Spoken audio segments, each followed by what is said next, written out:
Hi guys, May Love Tarot here. Welcome back po for your kapalaran sa pag-ibig. Para po ito sa mga water signs, Cancer, Scorpio, and Pisces. Maglalagay na lang po ako ng timestamp sa my description box para po mapuntahan ninyo ang inyong zodiac signs. Pero syempre, this is a general reading, kaya hindi po lahat ay makaka-relate. Okay, so bago po ako magsimula, okay, so para po sa mga Cancer, let's see ano kayong posibleng pagdaraanan ninyo sa mga susunod na mga araw. We have here the 8 of Coins, the 7 of Swords, the Hierophant, and the 10 of Wands. So merong makikipag-ayos sa inyo dito na niloko kayo. Gusto niya na pwedeng asawa niyo na to, or gusto niya na magkaroon kayo ulit ng relationship, pero masyadong naging problematic yung relationship ninyong dalawa, or sa kanyang pagbalik pwede rin na may mga problema pa rin ito na dala sa'yo. Okay, and then we have here the Knight of Wands, the 4 of Cups, the 4 of Coins, and the Star. So itong tao na to, namimiss ka niya. Okay? Maaaring hindi ka pa rin naman niya totally ma-let go of. Kaya parang desidido siya dito na makipag-ayos sa'yo at umaasa siya na maayos kumbaga yung mga problema ninyo. Okay? But we have here the 5 of Swords, the 3 of Swords, and the 9 of Swords.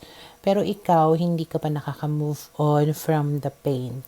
Hanggang ngayon, naaalala mo pa rin yung pagsisinungaling niya sa'yo, yung ginawa niya sa'yo na hindi maganda. Hanggang ngayon, heartbroken ka pa rin about it. Masama pa rin. Yung loob mo, hindi pa rin maalis sa isipan mo. Sobrang nai-stress ka pa rin about it. But we have here the Knight of Coins and the Judgment card. Pero, fortunately, alam niya na nasaktan ka niya talaga ng sobra-sobra. And maaaring gagawan niya ng paraan yun para kumbaga makuha muli yung loob mo, para mawala yung pain, para hindi ka na masyadong mag-overthink. Okay? And then we have here the Ace of Coins na nagsasabing yes, maayos ka ninyo yung relationship ninyo, magkakabalikan kayo, and malaki yung chance na this time mas magiging committed siya sa'yo at mas magiging stable yung relationship ninyong dalawa, kasi pwede nga na natauhan na ito na kailangan niya na magseryoso. Okay? So, for now, ito yung nakikita ko na posibleng mangyari sa mga Cancer.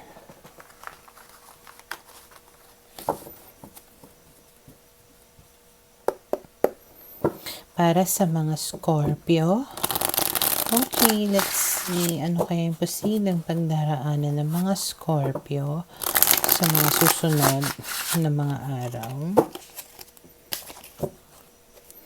So we have here the 10 of Cups, the 6 of Swords, the Ace of Coins, and the 7 of Cups. Okay.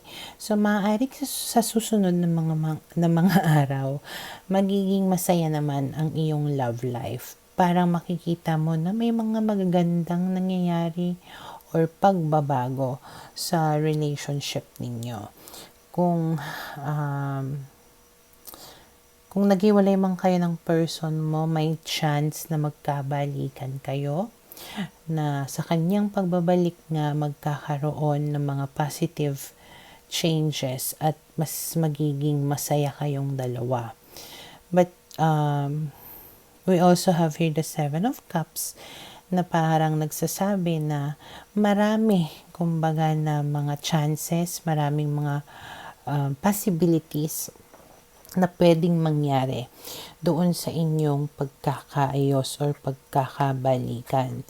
We have here the 5 of Coins, the 2 of Coins, the 7 of Wands, and the Queen of Wands. Okay. So, sa nakikita ko dito is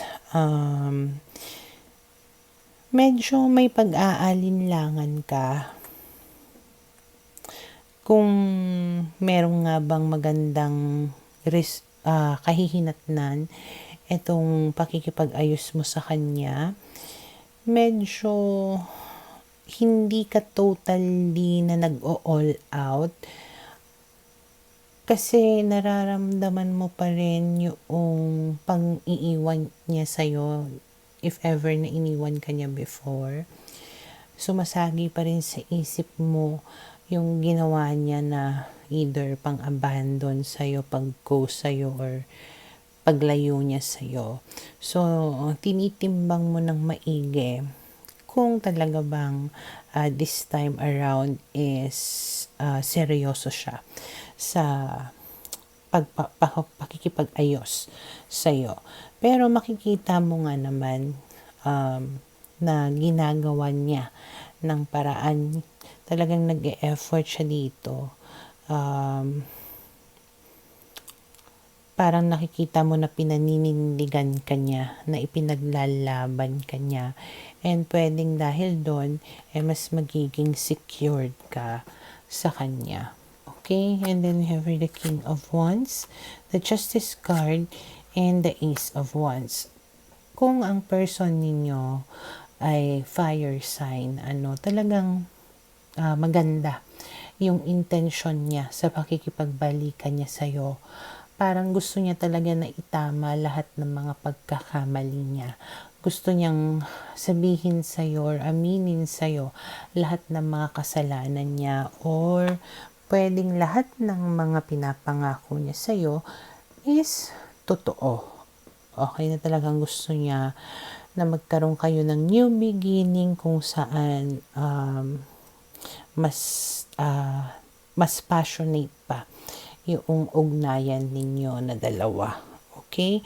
And dahil dyan, we have here the Sun and the Six of Cups. At dahil nga doon, mas magiging masaya ka sa inyong pagkakabalikan. And then we have here the Lovers, which is saying ganun pa rin na lovers kayo, in love kayong dalawa, magiging masaya kayo sa mga susunod na mga araw. Okay? So, for now, ito yung nakikita ko na posibleng mangyari sa mga Scorpio.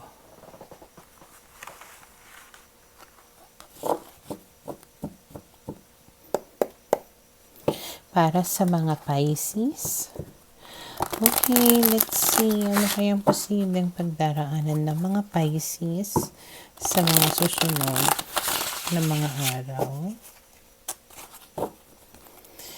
Okay, we have here the Five of Cups, the Two of Coins, the Death card, and the Chariot.